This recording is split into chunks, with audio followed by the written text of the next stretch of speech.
Hey guys, welcome in. It is now week 9, college fantasy football here. I went ahead and for those of you guys that are going to be jumping on and catching this on replay, I went ahead and started the show early. A lot of games tonight, as a matter of fact. 5 games currently going on.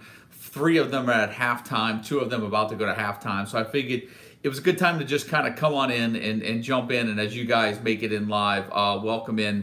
And for those of you guys catching it on replay, welcome back. Glad you could listen again. Here we are, week 9. I'm going to touch on a few points before I go into the slate of games this week and jump into the start bench. I'm going to try to condense things a little bit. I feel like for as tough as a year as people have had, and we've mentioned this, it's been a common theme now, just tough matchups, injuries.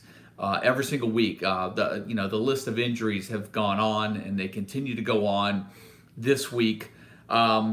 We're going to kind of touch on that. We're going to talk about a little bit. What I really want to start off with at first is to try to get into the mindset of where you're at and kind of being real with yourself and your team, whether you're in a keeper, whether you're in a redraft league, of assessing where you're at. Really giving it a real honest evaluation and say, hey, am I all in on this right now? Am I sitting in, do I need to make a deal maybe with some trade deadlines looming? Am I sitting in a place where I really, because here's, based on a lot of the emails that I'm getting right now, a lot of guys coming in with emails asking me, hey, I'm kind of sitting in a good position. I need to start gearing up for the playoffs. And here's my advice. Some guys may need 1-2 wins, but they're getting really close to icing some things up. You need to start planning right now for your playoffs, for the matchups. You need to look at your roster. You need to assess, no matter how much you really love a guy or how much you're emotionally invested in him, take a look at that schedule. Is it what you like? Is it good enough for you to make a playoff run, to have that guy in your roster during the playoff weeks? I mentioned this a few weeks ago when it came to Stanford's struggle in running game and Bryce Love, and he was a little nicked up, and then he came back, and I said, the only time you really need Bryce Love is for the end of the year. That's when the schedule looks nice, and hopefully that's when he will be healthy. Now, fingers crossed, I still don't know if we're going to get that. We shall see. But there are a lot of players right now in that same situation where you could look at the schedule. They've had a really good year, and you say, you know what? I don't know if that schedule looks good. You're in the position right now, if you really have the luxury of doing so, to really putting some bait on the hook, really solidifying your playoff roster by maybe dangling that carrot out there. Maybe it's a guy that has played really well. Maybe it's a guy that's just been a stud for you all year, but you look at the schedule and you say, I don't know if those look like some good matchups. Maybe you can get some 2-for-1s for that player right now. So those are some of the strategies that you need to kind of incorporate right now. I would also say, extend your vision on defenses down the line to playoff weeks as well. If you really feel that you're in a position where you're comfortable right now, then I would be selecting defenses that you're going to start for the playoffs and not necessarily defenses that you need to win this week or next week unless you're playing for a high seed. So those are things to contemplate as we move on down the line over these next few weeks. If you're sitting in a league that has extensive roster spots, a number of roster spots, is it really worth having 7 wide receivers on your roster if it possibly means picking up a defense that has a really great matchup in the semifinal week of your playoffs? Those are some of the things that you really need to think about as we move forward. And as with some of my the notes and observations that I put out, I'm going to try to expand on those a little bit and maybe pull out a little bit some nuggets, kind of look a little bit farther down the line into the playoff week. So you can be expecting that, and maybe as well throwing out a few defenses. And I have to tell you guys, once when you come out of the non-conference games, as you know, every year, the defensive matchups get tough. And I look at this year's matchups in particular. I've made no bones about it. I've not hidden anything. and have been completely honest and transparent with you guys that this has really been a tough year for me.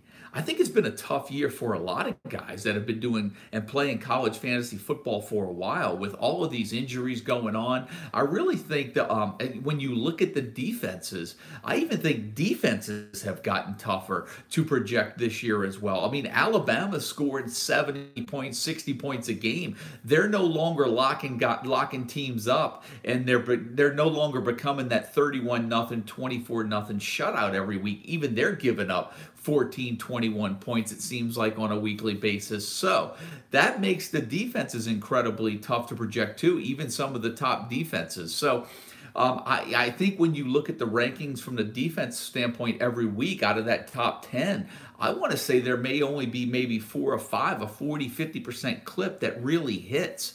But that's just that has been the theme of the season, guys. It's been very unpredictable. It's been very against the grain this year, and it's really been a tough year to project. Not only for me, I know for some of you guys coming in. I know I had an email today, and I wish I could remember who it was, and I wish I could remember the player that was involved, but he was contemplating was wanting to start Ian Book, I think it was, maybe over Will Grier, or it was somebody over Will Grier, and I just couldn't see it. I mean, Will Grier is basically a lock for 303 touchdowns, and I look at the score at halftime, he's up 41-0, and I think he's got 3 touchdowns and a rushing touchdown already at halftime. So don't overthink it, guys. Don't overthink your matchups. Here's what I'll say about college fantasy football. If there's nothing you get out of this show for the next hour, remember this one thing.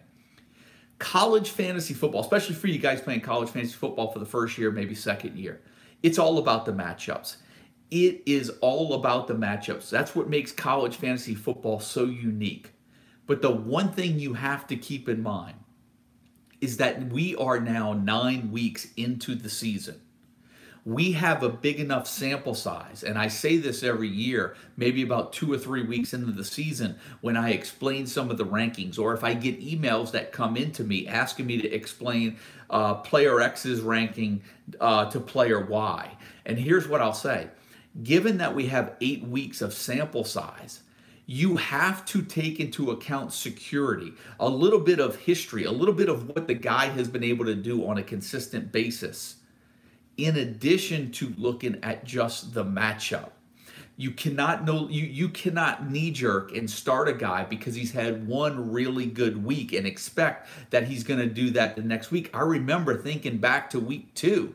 A guy emailed me and said, Joe, you don't have Colin Lisa UAB in your anywhere near the top of your rankings. He had 10 catches in the first week. Well, I just understood the UAB offense. I just knew that that wasn't going to really likely not happen again. I don't even know if Colin Lisa's caught 10 balls combined for the rest of the season at this point. So, but it also works the other way. Just because a guy has a bad week one week doesn't necessarily mean you want to yank him out the roster. When don't overthink your lineups at this time of the year. When in doubt, you have to roll with the guy that has gotten you this far. If you look at the rankings and you see players 5, 7 numbers apart, or you look at the projections, I mean, sometimes the projections that are posted up on our site, sometimes 2 points can separate 12, 15 spots.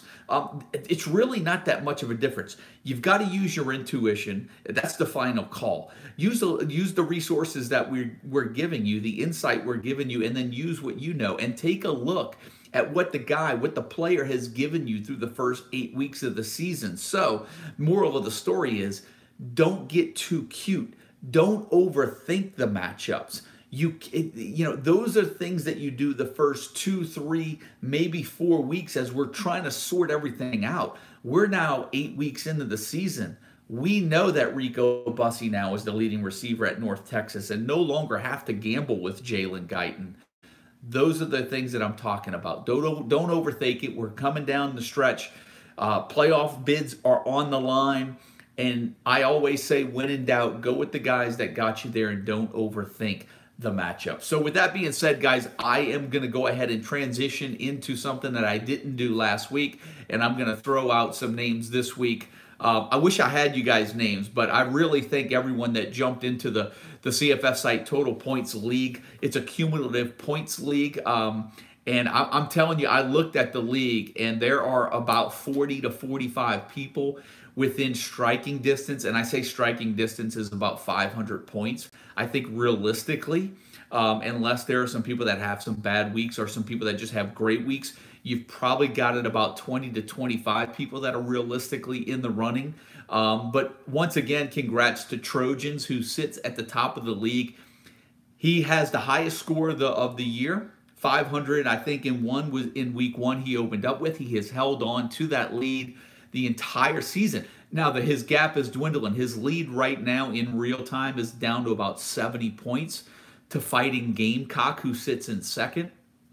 I'm up there in third place. Remember, I won this league last year. I really love this league. I really think that you learn a lot about guys and how they project college fantasy football on a weekly basis. If I were to go and start another website all over again, I'm telling you, this league is where I would go, because this tells me the guys that follow the matchups every week understand college fantasy football and just really do a good job of understanding the matchups and really playing their intuition. So congrats on all of you guys that are sitting there in the top 25, 30 spots. Hats off to you guys.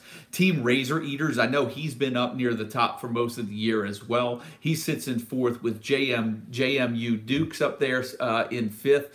And I mean, look, this guy's within 150 points himself. So all of these guys within striking distance. Fear the Ear 6th, Swarm 18 at 7, Jester in there at 8, and then Style and Profile and Son of a Gun, which may be my favorite name of the entire league. I'm kind of rooting for you just because I love that Ric Flair. And then Takeo Spiked You sitting at number 10, and he is about 100 and maybe about 200, 225 out of first. So there's your top 10. Thanks for everybody that's come into that. We still have a lot of time left. I said a couple of weeks ago there'd be a lot of jockeying as we get into the later, until we get into the later weeks of the season, because a lot of the player pool now has dwindled. And you can remember, you can only take a player, you can only select a player one time all season long. So it's a process of elimination and finding those good weekly matchups. So Trojans, let's see if you could hold on to that lead. But with that, guys, I'm going to go ahead and get into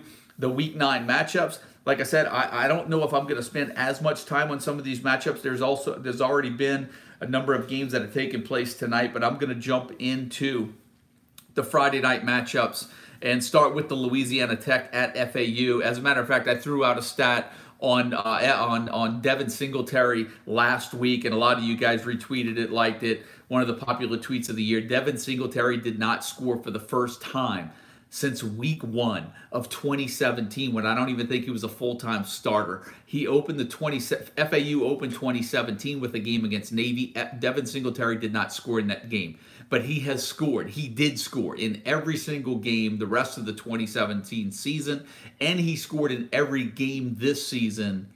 I think it was 46 total touchdowns he scored during that stretch until drawing a blank last week against Marshall. And I said this, you cannot knee-jerk, you cannot overreact because one guy has a bad game. That's why Devin Singletary's up there at the top of the rankings. Louisiana Tech's not the easiest draw, but he'll get back on track, and I expect him to find the end zone. Over on Louisiana Tech side, you've got to deal with an inconsistent Jamar Smith. It looks like Teddy Veal now coming back into the fold. I think Veal's got about 17, 18 receptions over the last 2 weeks. Now he looks like he's emergent as more of a go-to receiver than Adrian Hardy, who was at the beginning of the year. And now Jacquez Dancy, the running back, is back in the fold for Louisiana Tech. So Javon Durant, the wide receiver at FAU, those would be the major players in this game that I'm looking at for tomorrow night. A big game for many of you A.J. Dillon owners, and I know a lot of you all are going to go into that matchup, already have with a bunch of emails. Is Dillon going to play? And, I think I know as much as you guys right now. Here's one thing that I'll add. Whenever there's big matchups on nationally televised games between especially Power 5 teams, usually the injury information is really easy to come across. I think you guys are going to get a real solid heads up well before kickoff. I believe he's projected to play this week. The question with A.J. Dillon, and the question is like this with every week, with every player, and I said my rule of thumb is sometimes you take a chance on a guy that's hurt and sometimes you don't. If you started Bryce Love last week and then you got that ankle nick, you lost the whole points, and that's the problem with playing with a guy that has an injury. But on the flip side of that, you win some, you lose some. I was also a guy that owned Antonio Gandy Golden, the wide receiver for Liberty, who had been out 2 weeks ago. He was going to be out last week. He suits up in pregame. He was out with mononucleosis, and all of a sudden he gets cleared to play, and he goes off and I think caught 10 passes, scored 2 touchdowns. And so you live by the sword, you die by the sword. You have to, it's tough playing that injury fine line, but you're up against it with A.J. Dillon this week because not only are you kind of concerned about the ankle injury, they're playing a good run defense in Miami. They are at home. It's hard to sit A.J. Dillon. I don't even care if they were playing Alabama. It's hard to sit him because in most weeks, he's going to get 25, 30 carries, and that's usually good for 100, 125. And if BC scores, most likely he's going to find the end zone in one of those touchdowns. But, tough matchup, nicked up ankle injury. I wish I could tell you, boom, go ahead, full steam ahead, get A.J. Dillon in there. But I think you have to use your discretion this week and really utilize your depth on your roster. And if you feel like you're up against the gun, if you feel like you're evaluating your matchup, you're playing maybe the number 1, number 2 seed in your league, then you may have to go ahead and stick Dillon in there. Because my point is that his ceiling is just too high to ignore. Look, it is Miami, but Dillon at any week can go for 175, 180, and 3 and 4 touchdowns. There's not many players in the FBS that have the ceiling that A.J. Dillon has. So if you have to roll the dice, get him in there. If not, be smart about that play. Indiana playing at Minnesota. I think for me, I think the running back Scott is in play now, even though it's a road game at Minnesota. And Ibrahim, I believe, is a start in most lineups, whether you're Power 5 or FBS. Mohammed Ibrahim should be in your lineups. When you look at Wyoming playing at Colorado State, Wyoming for me, and I've said this in most weeks, the obvious play is going to be Nico Evans, the running back. Colorado State run defense isn't that great. When you look at Colorado State, they've been giving the ball to Izzy Matthews more. Tough matchup on the ground against Wyoming, but interesting stat for the Wyoming passing game. Colin Hill getting the start. I think Preston Williams is a really solid start. It looks like Warren Jackson, a name that we threw out in the preseason that was picking up steam, is now picking up steam in season.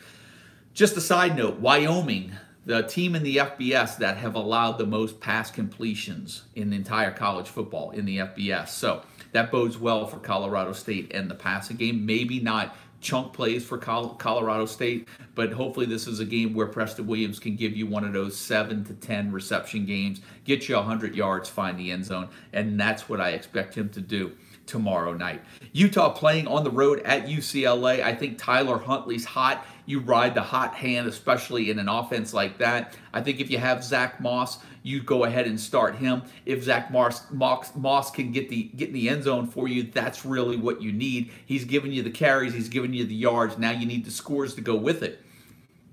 On the flip side of that, we've got Joshua Kelly. I think he's gone maybe 3-4 straight 100-yard games now. Utah defense. I believe Utah now has taken over the top spot for the #1 rushing defense in the FBS. To me, this is where you really need to be smart with Joshua Kelly. I'm not saying that Kelly's going to be shut down. Kelly went over 100 yards against Washington.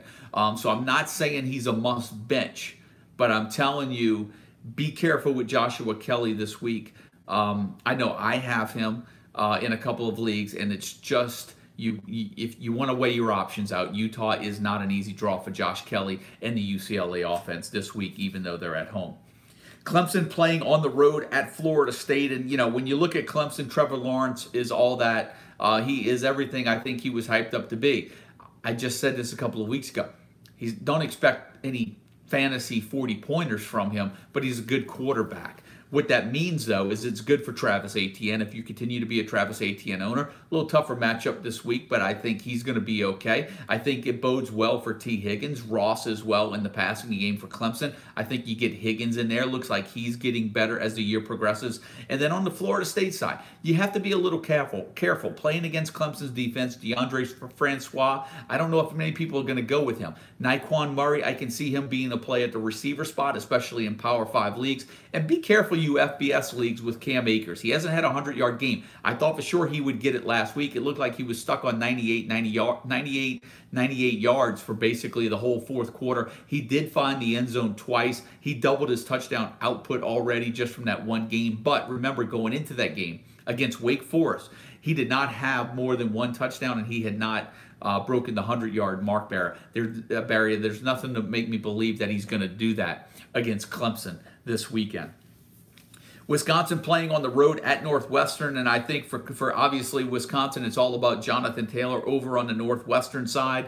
Isaiah Bowser, finally, after, we put him in the preseason guide. He was one of our impact freshmen. I thought we would have seen him a couple of weeks ago when Larkin went down. He was nowhere to be found. I don't know if he was hurt or they were taking time to develop him. He had 20-something carries last week. I'm telling you, I believe Isaiah Bowser is the Northwestern running back of the future. You could be looking at a 4-year starter, 3-year plus starter at Northwestern. That's how much I think Isaiah Bowser means to that Northwestern program right now. And I think, I'll save the video, but I think Isaiah Bowser will be your Northwestern running back the next 3 years. Over there. And I think in the passing game, Clayton Thorson, a down game last week against, I believe it was it Rutgers, which was really a shocker after 2 really good weeks. Flynn Nagel continues to roll up the receptions, though. So if there's 2 really good options in this game, I'm looking at Jonathan Taylor on the Wisconsin side, and I am looking at Flynn Nagel, the wide receiver for Northwestern. I think Isaiah Bowser, this is a good time to own him. I don't know if this is necessarily a good spot start for him, but if you're up against it, you're in a Power 5 league, I think you're okay. Northwestern's at home. Wisconsin hasn't exactly been the shutdown defense we've been used to seeing over the years, and I think you may be able to squeeze some juice out of that orange this weekend if you give Bowser a spot start. Vanderbilt playing on the road at Arkansas. I think for Vanderbilt, it's about getting the wide receiver Kalijah Lipscomb in the lineup. He's had, I think, 3 tough matchups in a row. I think they've played like Georgia, Florida, Kentucky, maybe in 3 consecutive games. I could be wrong, but it sounds pretty close. And I think on the Arkansas side, Ty Storey back in the fold. It looks like he's going to play. Looks like he's going to be okay. Could be an okay matchup for him. Raheem Boyd back in the fold as well. Left last week's game. I think he left because of dehydration. I think he's going to be okay. And then you have the tight end O'Grady as well for Arkansas. So all of the names right there that I just mentioned are in play in that matchup. Texas Tech playing on the road at Iowa State, a tough place to play for any team. And then we're talking about Texas Tech, who has been surprisingly good this year.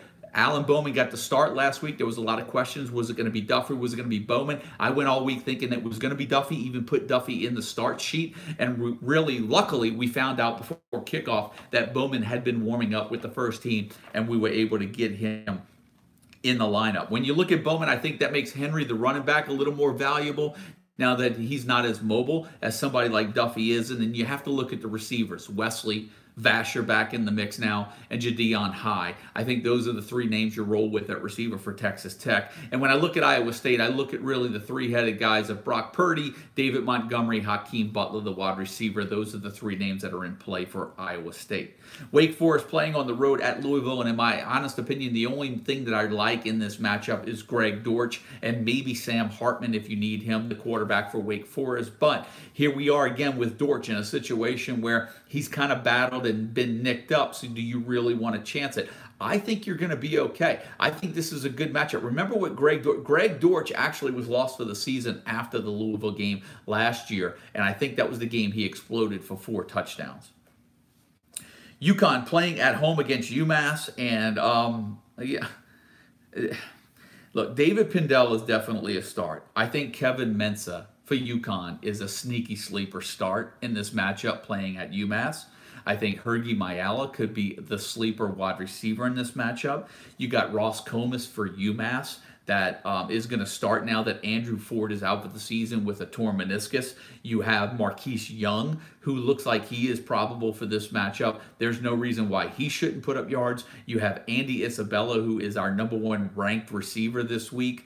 I think he's going to be able to do some damage on the ground and catching. And I wouldn't even rule out Sadiq Palmer as having a good fantasy game. Here's something that I'll have to say, guys. I don't know how many of you guys know this out there that play in full FBS formats, but this UConn defense, it's really laughable. And I'm going to be really careful because I don't want to reverse jinx. I don't want to jinx anyone that has a UMass player. Because usually when I come on here and I bash a team for how bad and embarrassing they look, they actually turn it around. So don't be surprised if UMass gets held to 21 points this week. But UConn is giving up 650 yards of offense a week. They're giving up 54 points per week. Like, that's ridiculous. Like, I think I'd go full Madden mode and just say, you know what, guys?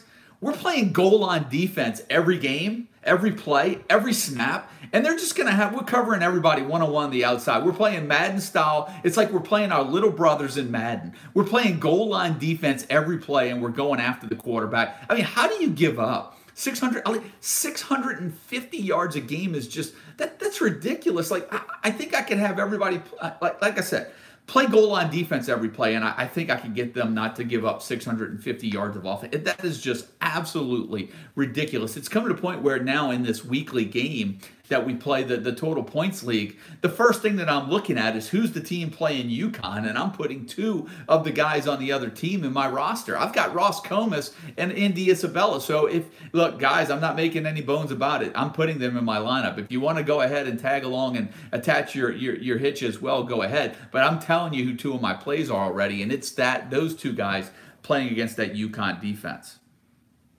That's just ridiculous.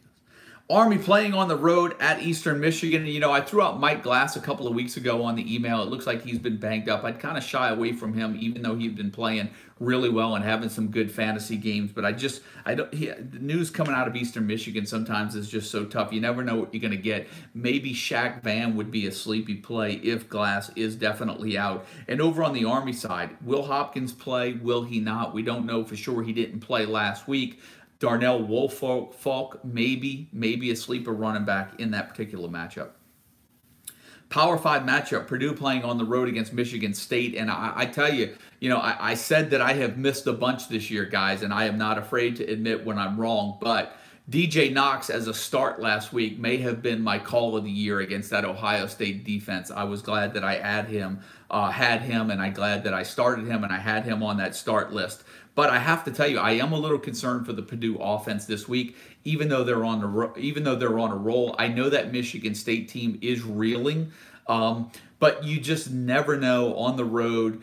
East Lansing, maybe this is a game, 1 or 2 interceptions by Blah. I don't know. I still like Rondale Moore. I think DJ Knox is an okay play. I think for me on the Purdue side, Rondale Moore and Blah are the 2 guys that I'm really targeting in this matchup.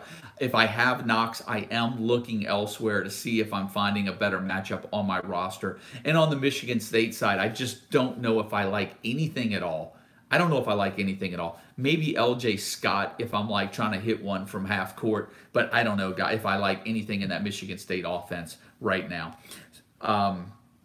Bethune-Cookman playing at Nebraska in a rescheduled game, and I have to tell you, this is a game that if you have Nebraska, you're kind of all in on right now. The offense has been fine. The offense has looked good. I mean, we're talking about a Nebraska team that's won 1 game. I know they've been on the verge quite a few times.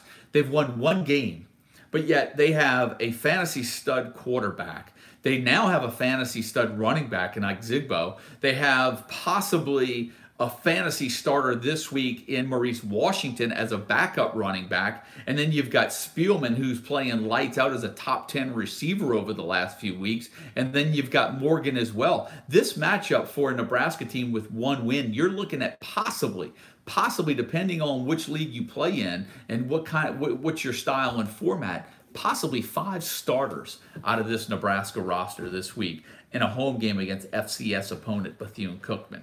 North Carolina playing on the road at Virginia.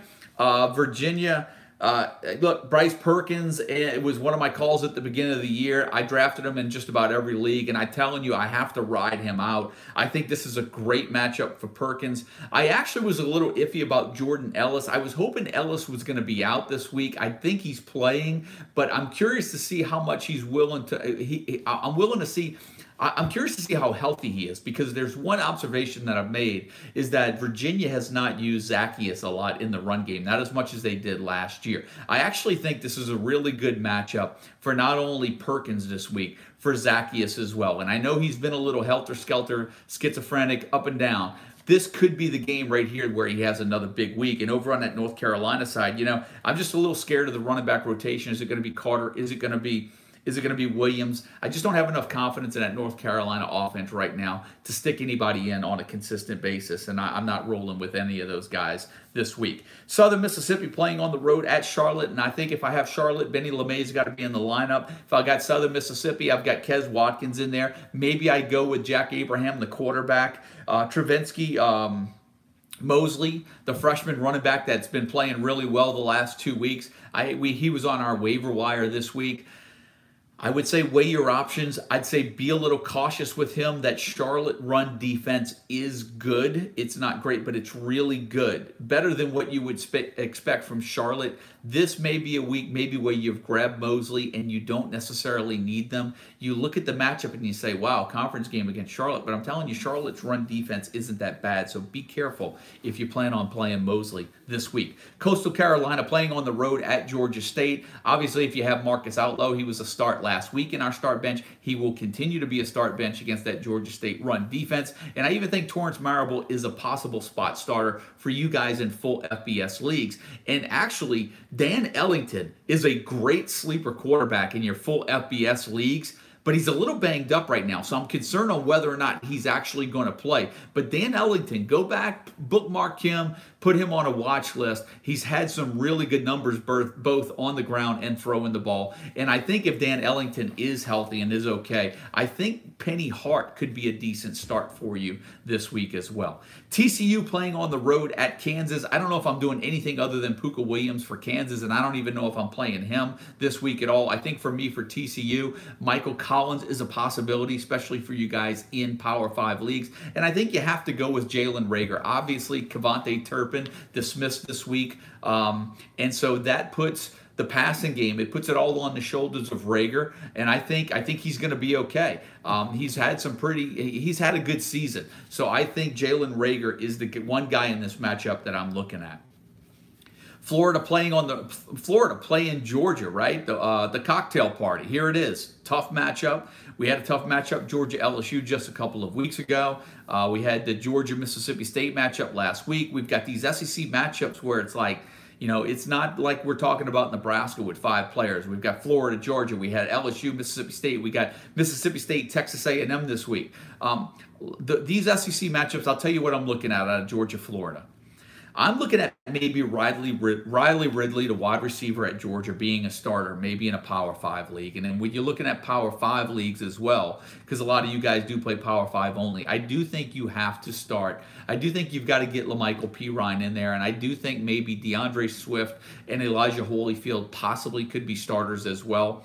I just don't think either of these defenses are going to be shut down, but they're going to be good enough to limit the other team's scoring opportunities. But I do think it's going to be a war of attrition in the trenches. And to me, I love Georgia at the beginning of the year. But when I go back and look at all the Georgia games this year, even against Middle Tennessee, and that's where the hint of what was coming against LSU was in the tape, even Middle Tennessee was kind of moving the ball a little bit, punching them in their mouth.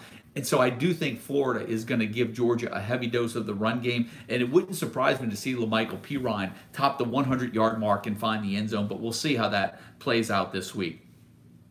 Kansas State playing on the road at Oklahoma. Obviously, with Oklahoma, it's the usual suspect. We're going with Murray. We're going with Brown. We're going with Lamb. Trey Sermon's in the mix. And all of a sudden now we've got Kennedy Brooks. I think all 5 of those guys, no matter, depending on your format, are viable options for fantasy. And over on the Kansas State side, it's all about, do you value Alex Barnes enough this week to get him in your roster? Do the matchups dictate you starting him this week on the road at Oklahoma? Iowa playing on the road at Penn State, and Trace McSorley's owners, they need a game. They need a good one. And I don't know if this is the matchup to give it to them, but I'll tell you, just when you think you may have it figured out, maybe this is the game that Trace McSorley does explode at home against Iowa. We'll see. I think McSorley and Sanders are worth starts this week. I think if you have them, you get them in. And over on the Iowa side, obviously, it's all about the tight end, right? Hockenson and Font. I think if you have Ivory Kelly Martin, I think this could be a decent matchup for him as well. And then you look at Nate Stanley. If you're in a Power 5 league, I'm assuming he would be an option for you. He like Clayton Thorson for Northwestern, was coming off 2 consecutive really good games and didn't necessarily blow it out last week. Maybe he comes back into the fold. Maybe this Penn State-Iowa game is higher scoring than what we think. We'll see. South Florida, speaking of high-scoring games, South Florida playing on the road at Houston, guys. And obviously, if you've got Houston, you've got De'Aaron King, one of the top players in all of college fantasy football. You've got Marquez Stevenson, the wide receiver. Keith Corbin and now Courtney Lark have come back into the fold. It looked like it was Stevenson and Corbin as the 2 wideouts during the beginning of the season. Lark had scored in the opening game, and we hadn't heard from him for about 4 or 5 games. Well, I think he's scored now in back-to-back games, so now he is in a mix in what should be a really high-scoring game. So when you look at the South Florida side, you've got the quarterback Barnett. He's in play. You look at the running back, you've got Cronkrite. He's in play. Even the backup running back, Johnny Ford, he's in play. And then you've got to take a look at some of the receivers, right? McCants. You got to look at St. Felix. The tight end, Wilcox. All of these names now, because of this matchup, are in play. And depending on your league, your format, and your roster depth, all of those names that I just threw out have to be given consideration in this matchup. Arizona State playing on the road at USC. A lot of emails coming in this week on Eno Benjamin. I don't have a lot of concern on Eno Benjamin. I know that USC is tough at home, and if I'm on the USC side, if I've got any players right now that I want for USC, I'm taking Michael Pittman. He's got the hot hand right now at receiver. He's the guy that I'm taking. I don't know what I'm going to get out of the running back spot at USC. I've been staying away from USC running backs all year, and it hasn't done me wrong. And over on the Arizona State side, Eno Benjamin, N'Keal Harry, those are your plays. In a Power 5 league, maybe then I could see Manny Wilkins, but full FBS mode, I'm going N'Keal Harry, Eno Benjamin in that matchup. Let's see. Illinois playing on the road at Maryland. For me, it's Reggie Corbin or Ty Johnson. Duke playing against Pitt. I think it comes down to whether or not Deion Jackson can bounce back at running back. Is it Daniel Jones? Honestly, I don't like this matchup either, guys. Quadri Allison, the running back for Pitt, I do think is in play. He would be the guy that I would say would be my one play out of this matchup, but I don't like this game either. We'll go right to the Middle Tennessee at Old Dominion matchup and a few thoughts on this game. Ty Lee, finally Ty Lee. Could this be the Ty Lee that many projected at the beginning of the year? I think he caught 2 touchdowns last week. I do think Tavares Thomas is an option at running back for Middle Tennessee playing at Old Dominion. I do think he may not give you 100 yards on the ground, but he might be able to punch a couple of them in. What's interesting for me on the Old Dominion side is there's 2 developments happening at the same time. One, Keyshawn Strong has looked just that. He has looked incredibly strong. But now Jeremy Cox is in the fold this week. And then you say, uh-oh, here we go. One of those situations where you just prefer one of the guys be out hurt. I don't know how much Jeremy Cox is going to be able to do this week just coming in from injury. Strong has been so good that it's hard for me to think that you're just going to ask him to take a back seat. If anything, I think they split carries, but I'm still confident that Strong's going to get the most work because he's just looked better so far this season. And at receiver, I mentioned 2 developments with Old Dominion. Travis Fulham, Jonathan Duhart. Beginning of the year, Jonathan Duhart, I think, started with 4 straight, maybe 5 straight 100-yard games. Well, I don't know if it's the defense is keying on him, but now Travis Fulham all of a sudden now is becoming the better fantasy receiver out of that offense. So a lot of options right there in that matchup, guys, but just some thoughts on that Old Dominion offense as we head into this Week 9 matchup. Northern Illinois playing on the road at BYU. I do not like any of the matchups here for Northern Illinois. I don't even like many of the matchups for BYU either, unless you want to get Zach Wilson in there and playing in a deep league. Over at running back, Squally Canada, I think he's got 3 carries in 2 weeks. He's been nicked up. I don't have a lot of confidence that he's going to play, and if he does, great. But we can't take a chance on him carrying the ball 2 times and then exiting the game, guys. It's too deep into the season to worry about. To deal with those type of issues right now. Cincinnati playing on the road at SMU, and I think Desmond Ridder and Michael Warren are both in play. Obviously, Michael Warren is high on my list this week. And then over on the SMU side, I think James Proche is definitely in play. Reggie Roberson has actually been getting a nice little run lately. It looks like he's a good spot starter if you need a receiver at a wide receiver 3 or a flex option in a full FBS league. And I think you have to play Braden West as well. As long as he's healthy, he's in there too. Kentucky playing on the road at Missouri in a real interesting matchup for me, because when it comes to Kentucky, they have no offense but Benny Snell. But Missouri is going to get a heavy dose of Benny Snell. I can assure you that. It would not surprise me if Benny Snell, this is one of his late 3-touchdown, 4-touchdown games. Missouri on the other side. How's Kentucky going to keep up with Missouri? Well, I just don't know. But Kentucky does have a decent defense this year. And I do think there's some level of concern if you have Drew Lock. I mean, Emmanuel Hall's not back yet. You've got Albert Okabumwane, whatever his name is, Albert O, the tight end. You have Jalen Knox, the receiver as well, that's kind of taken over. But he's not exactly Emmanuel Hall. I think Drew Lock is the one matchup this week where you got to look at and say, is he worth the risk against this solid Kentucky defense? Remember, Kentucky wins this game. They're probably playing, is it Georgia? If Georgia beats Florida for the SEC or SEC East.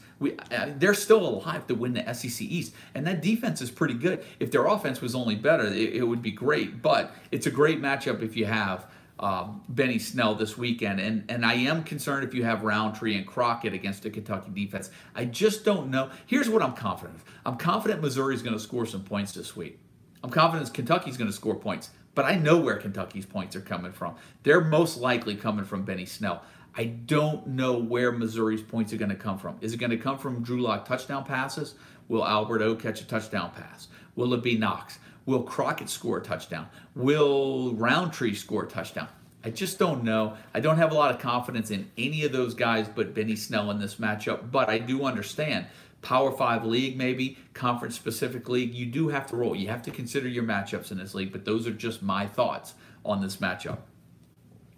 Utah State playing at home against New Mexico, and New Mexico's offense has been really good this year, but I do think you have to worry a little bit about throwing Tyrone Owens or Shariron Jones, the quarterback, in this week, playing on the road at Utah State. I do think it's a great game for Love, the quarterback, Thompson, the running back for Utah State. I think even Bright could be given some consideration in full FBS leagues, maybe Ronquavian Tarver, the wide receiver as well. Rice playing on the road at North Texas. Austin Walter just has not been the Austin Walter he was during the first half of the year. Tougher opponents, perhaps. I'm sure that has a lot to do with it. And over on the North Texas side, I think you're okay with Fine. You're okay with the running back Torrey this week. I think you're okay with Bussey. And I think you can be okay with Darden. For me, Jalen Guyton is the one guy that I'm really concerned about for North Texas. He just hasn't been doing it. He had that one good week 2 weeks ago. And, that's sandwiched in between about 5 weeks that I would not want him in my fantasy roster. Washington playing on the road against Cal. And here's another one of those matchups that creates headaches for guys. I mean, Patrick Laird, the running back for Cal, they went back to Chase Garbers. He got more carries. He got more work, but he is going against Washington. Washington hasn't exactly been shut down, but Washington has been solid. So I don't necessarily think that Laird's going to have a game like he had last week. And when you look at the Washington side, it's all about what's going on with Myles Gaskin. Is Salvin Ahmed going to get the carries? Are they going to split? Is Gaskin going to come back, but his touch is going to be limited? I'm telling you, headaches and headaches and headaches with these guys. These bumps and bruises are really something to navigate, really difficult to navigate around, particularly this time of the year.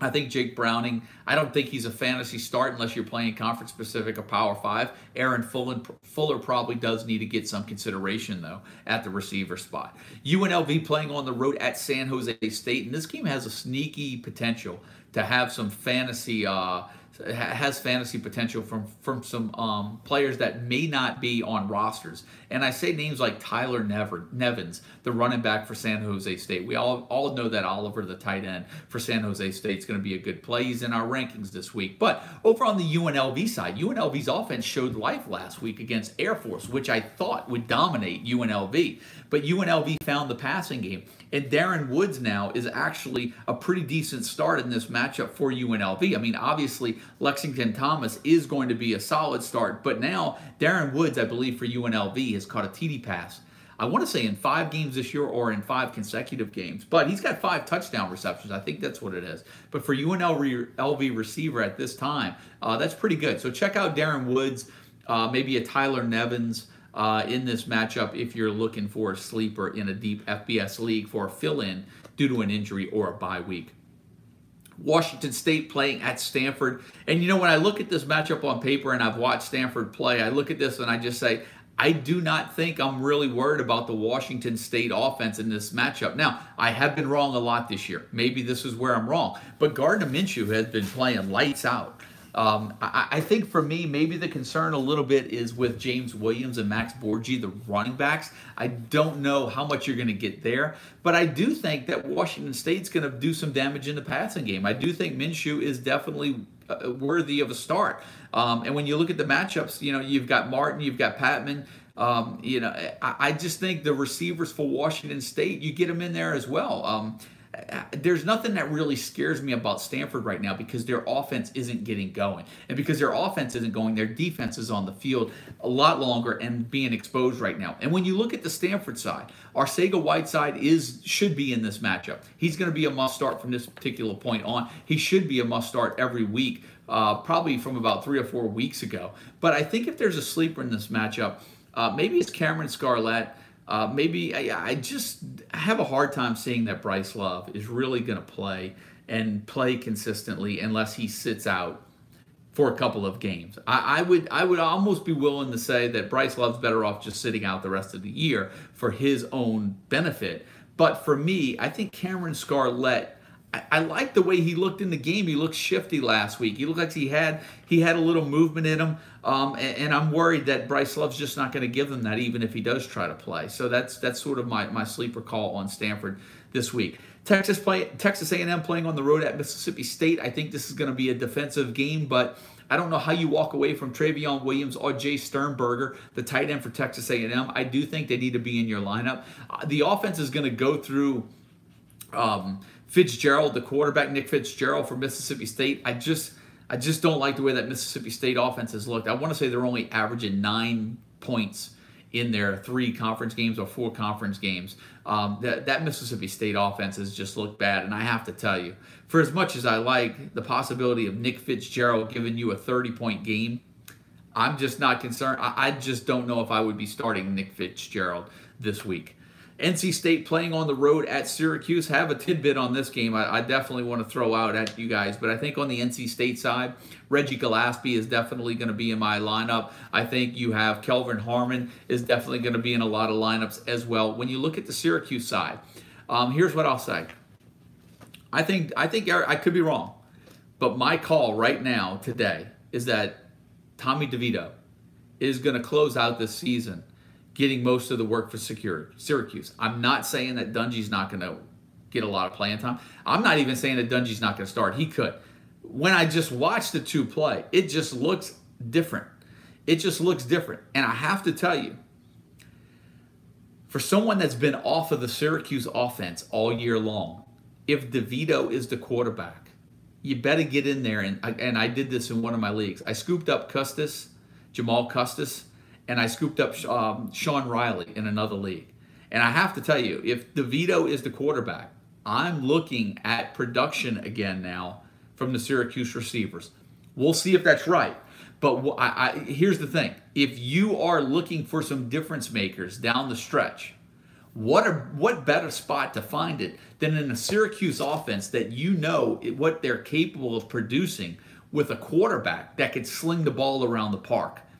keep those players on your watch list. I pick them up. I'd like to say pick up some of these guys before they have a chance to hit the waiver wire. And I'm telling you, 2 different leagues. I grabbed Custis and Riley in 2 different leagues, hoping that DeVito was going to be the quarterback. We'll see how that plays out. Boise State playing on the road at Air Force. If I'm looking at Air Force with, Isaiah Sanders looks like he's going to be an option for the, no pun intended, at quarterback for Air Force. I just don't see it this week against Boise State. I think Alexander Madison is a start. The interesting thing about Madison, I think he only has one 100-yard game this year, which is surprising for me. I think he's got about 7 touchdowns, though. And I think for me, it's the big play potential of, especially after seeing what UNLV did to Air Force last week, it's the big play potential of the Boise State passing game with Richardson. Maybe Modster gets in there and gets a handful of grabs, or is this another game where John Hightower, the big play guy, comes in and makes another splash play or 2 as well. Tulane playing on the road at Tulsa, and for me, this matchups, it looks like the Tulane receivers Mooney and Onklade have fizzled out. I think for me, it's all about Darius Bradwell with Tulane, Corey Taylor, and Shamari Brooks for Tulsa. The question is what guy's going to find the end zone? We just don't know on a week-to-week basis, and that's where having 2 options at running back becomes sometimes a little bit of a crapshoot in the fantasy game. Texas State playing at home against New Mexico State. 3 names I'm looking at this matchup. Keenan Brown, tight end from Texas State. Obviously, he's doing everything for the Bobcats.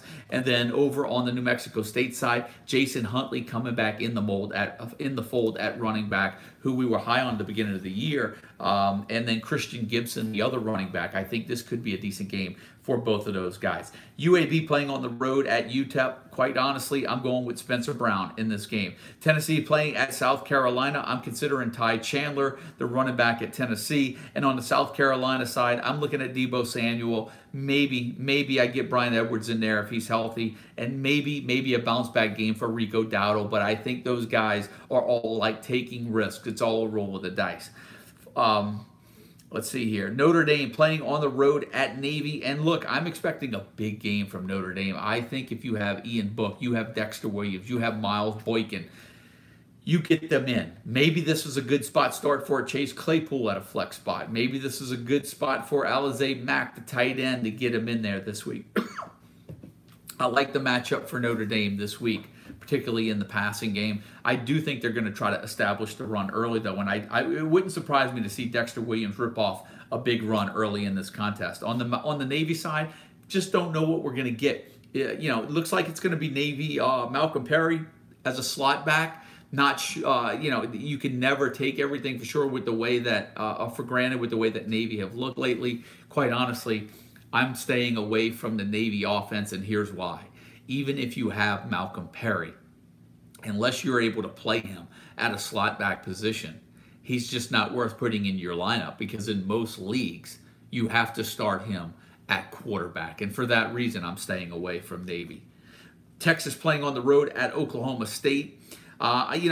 Texas, interesting. It looks like Ellinger is going to give it a go. I think if he goes, that's a good start for him. The question is, the thing is, you're taking a risk. He's coming back from injury. I'm more comfortable going with Colin Johnson and Lil Jordan Humphrey. Maybe even Ingram, the running back, can be a decent start. But here's what I'll say. Keep this in mind. This is a road game at Oklahoma State. For as good as Texas looked, this game has like sneaky trap written all over it for me.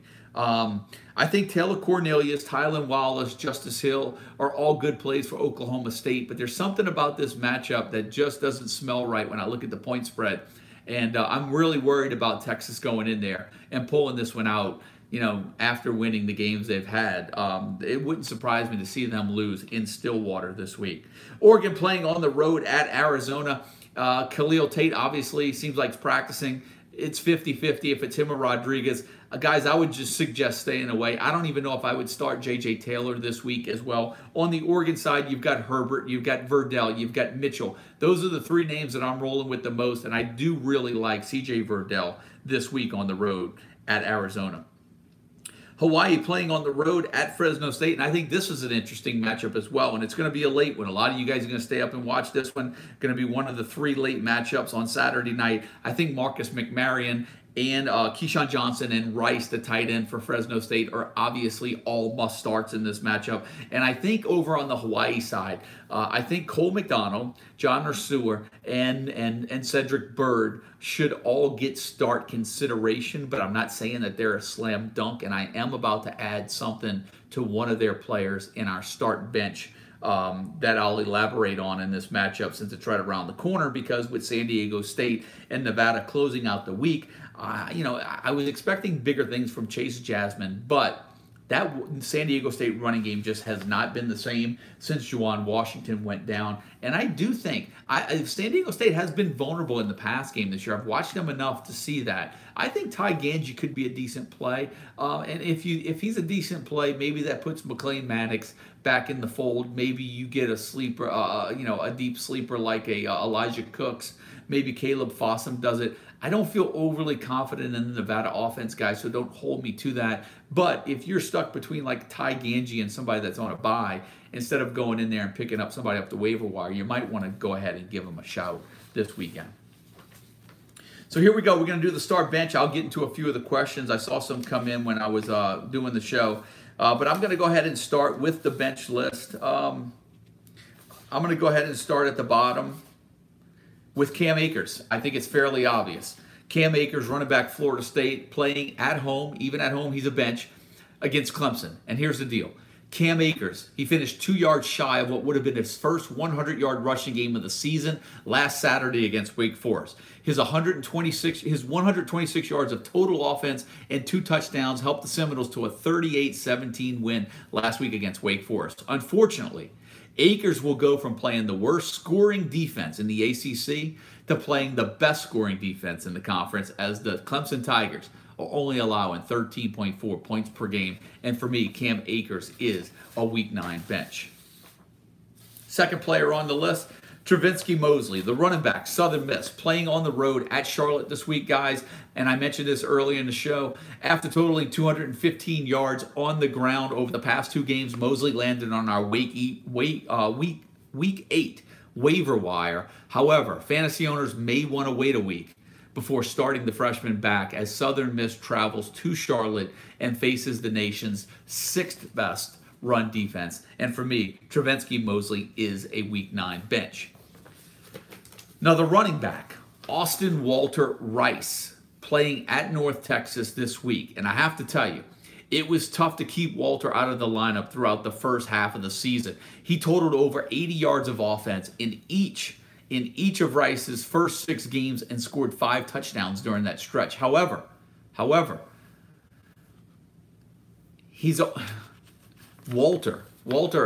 Walter has only totaled 95 yards of offense in the past 2 games combined, and in Week 9 faces a Mean Green's defense that's 15th against the run in the nation. And for me, Austin Walter, running back Rice, is a Week 9 bench. Wow, I had a brain freeze there. I had to go to the paperwork to remember his name. Wow. All right, here's the last guy on the bench list, guys. Cole McDonald, quarterback, Hawaii. Now, here, there's a disclaimer to this bench. I do not think that he is a must bench this week just because he's on this list. But I'm putting him on here because I think fantasy owners need to evaluate the matchup a little bit farther and evaluate their options on their bench before they make a final call on McDonald. Now, there's no doubt McDonald's taken advantage of his easy schedule, because if you look at Hawaii's schedule, it's been fairly easy up until this point. But his 2 worst games of the year were against the only 2 teams that he faced that are allowing fewer than 250 passing yards per game. That was Army and BYU. The only 2 games he did not throw more than 2 touchdown passes. This week, Hawaii travels to Fresno State, plays a Fresno State defense ranked in the top 15 in passing yards. So this will be the best pass defense that Hawaii will have seen. They play them on the road. Fresno State's only allowing 173 yards in the air. There are only 8 defenses in the FBS that have allowed fewer TD passes than Fresno State.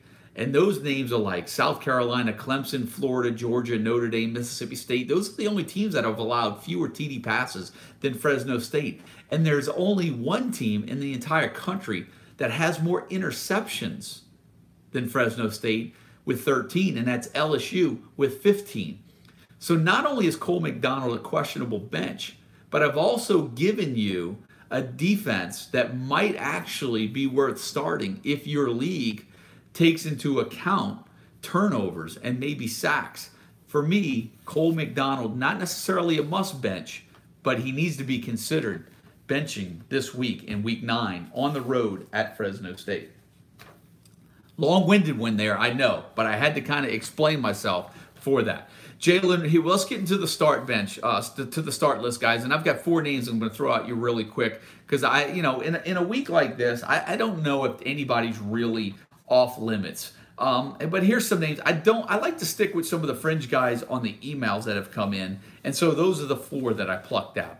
Jalen Reagor, the wide receiver, TCU, playing on the road at Kansas. And I have to tell you, Reagor is the Horned Frogs' leading receiver. 38 receptions this year, 465 yards, 4 touchdowns. The dismissal of Cavante Turpin this week means that he's the only player on the roster with at least 20 receptions this year. The sophomore receiver has caught at least 6 passes in 4 of the last 5 games and has scored in 3 of the last 4. They're going to need him this week on the road at Kansas, and I think Jalen Reagor is a start for TCU. Steven Montez, quarterback, Colorado, playing at home against Oregon State. And here's one thing. For some reason, I didn't touch on this game when we got to it. So I'll go ahead and do that now. For me, this is the one game that fantasy owners wanted to have Laviska Shenault. And this may be a matchup where it's like, man, this was the one matchup I was really looking forward to. And all of a sudden, I may not have him. It may be a blessing if you have Montez or Trevon McMillan, just because Shenault's not going to be there to vulture touches in the red zone. And this is a great matchup against a bad defense. So, with that being said, I'll say this too about the Oregon State side. It looked like Jefferson didn't play last week because he had some type of a hamstring issue. Artavis Pierce got most of the work. Does Jefferson come back into the fold now? Here's my opinion on Jefferson.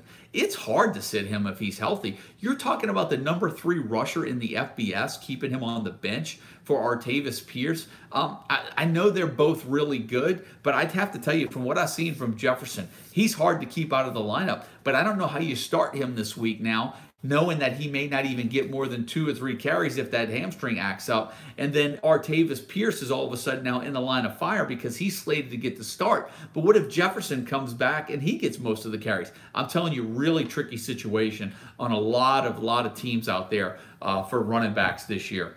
But with that being said, I mentioned that I realized I skipped that matchup because I have 2 guys from Colorado on my start list. One, Steven Montez, quarterback, Colorado. And many fantasy owners are going to be waiting for that update on Laviska Shenault before deciding on whether or not to start Montez. Here's my suggestion. It shouldn't matter. Montez will face one of the worst defenses in the FBS, as Oregon State are giving up 47 points per game and over 550 yards per game. That's a start, guys. Colorado, Oregon State, the second worst defense. I've already told you, I've already bashed UMass enough. UMass has given up like 110 more than Oregon State, and Oregon State's given up like 40 or 50 more than the 3rd worst team. Get Steven Montez in your lineup, and while you're clicking submit, if you have Trevon McMillan, the running back for Colorado against Oregon State, get him in your lineup as well. Look, the senior running back is a must start for me against a poor Oregon State run defense in week 9. The Oregon State Beavers, they're allowing over 270 yards per game on the ground, guys, which is 3rd worst in the FBS. They're ranked at the bottom in a lot of statistical categories. And they're one of 12 teams that have given up 20 rushing touchdowns on the ground this year. McMillan's fantasy owners actually benefit from the absence of wide receiver Laviska Shenault, who still remains questionable with a toe injury. And if he's out, Trevon McMillan, slam dunk. He's in my roster this week as well. I think I've got Montez in there as well. I've given you 4 guys for all of those guys competing with me that are in my lineup this week. The last guy on the list this week is Ross Comas, the quarterback, UMass, playing on the road at Connecticut. How could he not be? Look, I know it's no brainer, guys. I don't like to include guys that are obvious top 10 choices on my start bench, but man, when you're playing against the worst two defenses and you've got some good options, you've got to take advantage of those while you can. And for me, that's Ross Comas, the quarterback at UMass, playing on the road at UConn. Things cleared up quite nicely if you were able to get Comas, or if you can go get him this week, because Andrew Ford has been lost for the season with a torn meniscus. And I'm telling you right now, Comas probably couldn't be stepping in at a better time, because UMass have one of the worst defenses in college football. Here's the stats right here. I was looking for them earlier. They're giving up 51 points per game, 650 yards per game. And for me, that's a recipe for success. That's give me that starting quarterback all day long. I mean, look, you have a chance. I want to say they played an FCS opponent this year and gave up 550 yards to them. So I'm telling you right now, get Ross Comas, get Trevon McMillan, get Steven Montez. Get them in your lineups this week, guys, and that's your start bench for week 9. I'm going to go in here. It looks like we've got some long comments in here. On Shenault, I just touched up on Shenault. I still don't have any update on the toe injury. I have a feeling this is going to be, I have a feeling this Shenault thing is going to be a pain in the butt, guys.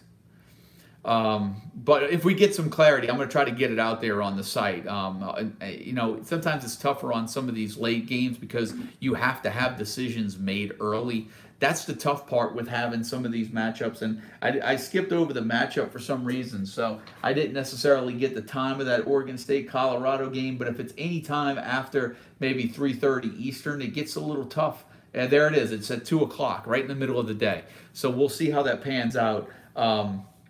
It's always, at least you're going to have some decent options up at that point. It's always tougher when you have to go late into the evening with players that play later in that evening. You have to make the calls early. Tough decision this weekend. This comes in from Robert. Jordan Cronkite, Alex Barnes, Dexter Williams, David Montgomery, and Zach Moss need to start too. Thanks for your help. Wow, on the spot with this one. It's hard to get off of Cronkite right now. I will say that. I say that, but then again, it would be hard to get off of Barnes too. But what happens if Oklahoma goes up 3-4 touchdowns? I think Dexter Williams potentially could have a big week. I think Montgomery potentially has a big week. And Zach Moss could potentially have a big week. I have to tell you, in this situation, what I usually tell guys, especially when the emails come in, is I usually defer to the rankings. And off the top of my head, I would say Cronkite would definitely be in there, and it looks like it would be out of Williams, Montgomery, and Moss for that second spot.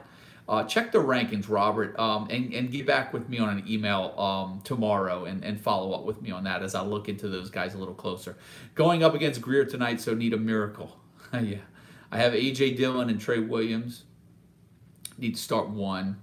Worry about Dillon and Williams matchups. Do I roll with one or pick up C.J. Verdell? You know, that's a real interesting play right there, because if you're swinging for the fences, I'm not sure that you're going to get that from Travion Williams playing on the road against Mississippi State. So I would rule that. For as much as I love Travion Williams, this has a 121 touchdown game written all over it for him. I could be wrong about that, but I just don't see a ton of points in that game. With A.J. Dillon, they're playing at home, playing against Miami. I mean, if Boston College scores 4 touchdowns in this game on the ground with Dillon, that's something I will have missed, and not only me, but a ton of other people. I almost think you may be interested in rolling the dice, going after Verdell this week, and take a chance with that Oregon offense. Then going up against the Miami defense and going up on the road against Mississippi State. So, Mike, that's a real good interesting matchup that you threw out right there. So thanks for that email. Dominic says, Joe been streaming defense all season, deciding between TCU versus Kansas and Maryland versus Illinois. Must-win week for me, so your help is appreciated. And I have to tell you, what I am worried about TCU is I'm worried about Collins getting in there, maybe being a little young, and turning the ball over in a spot that maybe puts the points in jeopardy. If I look at that matchup, I say maybe TCU. I would have said a week ago TCU was probably the better option because you had Turpin in the return game. Well, now Turpin's gone too, and now you've got Maryland playing at home. And I'm almost. It's wild for me to say this, but I think I may lean Maryland in there for as much as I like TCU. Hope I didn't steer you wrong. We'll see how that works out. But I think I might take a risk with Maryland in that matchup. So, guys, anyway, look, thanks for your time. Thanks for staying on. We did this in a little over an hour as we get in deeper into the season. I expect these shows to roll a little bit faster. I won't be so long-winded in the front. Good luck to many of you guys out there with playoff bids on the line, staying in contention, playing for top spots in your league. Keep the emails coming in. I'll be open all day tomorrow to field those emails. Good luck to the guys playing in the in-house league with us this week. And good luck to everybody out there. Keep the questions coming in, guys, and I'll talk to you all in Week 10.